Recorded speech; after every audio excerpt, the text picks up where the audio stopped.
thought they were leaving. Are you leaving? Are you going to leave? Okay, please do.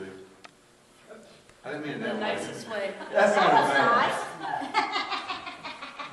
Pamela's not the way that says the same on it. Look, I meant her mouth's hurt. I said, go ahead and leave and get some rest in your mouth. She got sores on the side of her mouth, ulcers, and that hurts me to look at it. So it took a lot for her to even be here to do this tonight. Matter of fact, Jeannie, that was awesome for you to do. And now go home.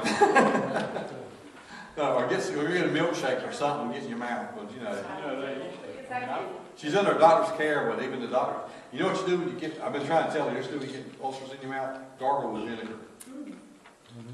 It burns, but it works. It works. I never had that many, so I probably, look, I don't know that many, I always had one, but that vinegar always took, it hurt to start with, but after I did the second or third time, it made it. Something else that helps is myrrh. Okay. She might want that glass of wine. All right, let's get it. We're going to get carried away here. Yeah. Jeannie, we all love you, and we thank you for being here. Now go home. Please. Okay. See you later. She's been here all day. She's been here all day, and her mouth's been hurting. So. Okay. She's been doing her second time too. And answering the phone at school yet. And you're talking answering the phone with your mouth. I had a hard time when my wisdom teeth came in. I was like a big baby. I thought I was gonna go out of here. But I had I cut 3 wisdom teeth at one time, and I was like 20. We only had DC at the time, I think. So I had, I don't know, about 25. I'm gonna tell you what.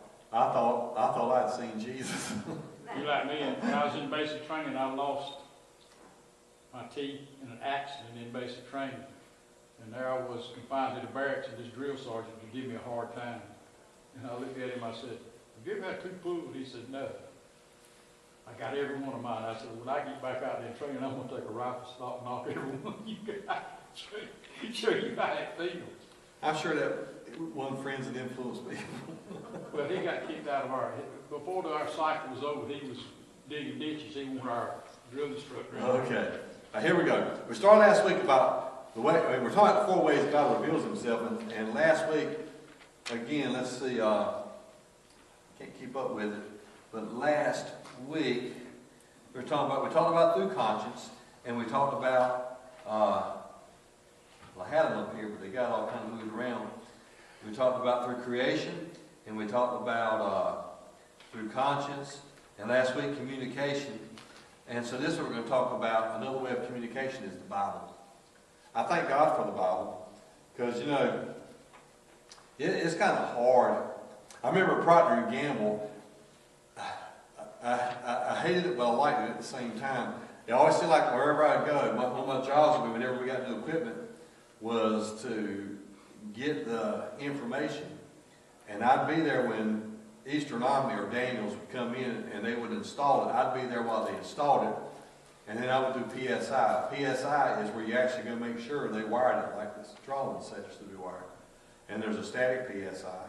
So I did the PSI, and then after we made sure everything was wired right, then we turn it on and work everything before we turn it over to everybody to make sure it works. So I get to do all that, which like I said, it was good and bad because it was a tedious job at times.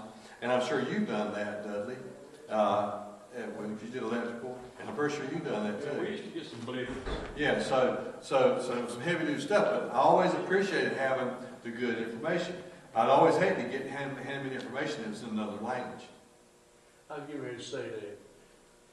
Yeah, you get another language, it makes it Those very... Germans, I think they've done it intentionally, speak German and not know they could speak English. Oh, it's like we had Germans come over to our plant, and we were trying to make Pampers. We were making Pampers and send them to Germany, and so instead it was going to be cheaper for us to take a line and convert it to 50 hertz and send it over to Germany and make it over there. So they sent the German engineers to us, and then we sent our crew over with the German engineers after we showed them that, and then they started making Pampers in Germany. It was kind of funny because Germans don't seem to have much of a sense of humor.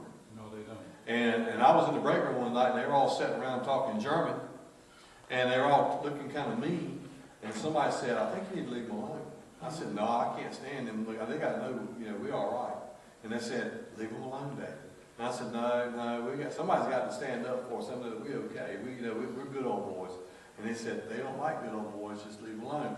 So I just walked up to them when they were talking, looked at me, and I said, the way y'all talk, I take it y'all ain't from around here.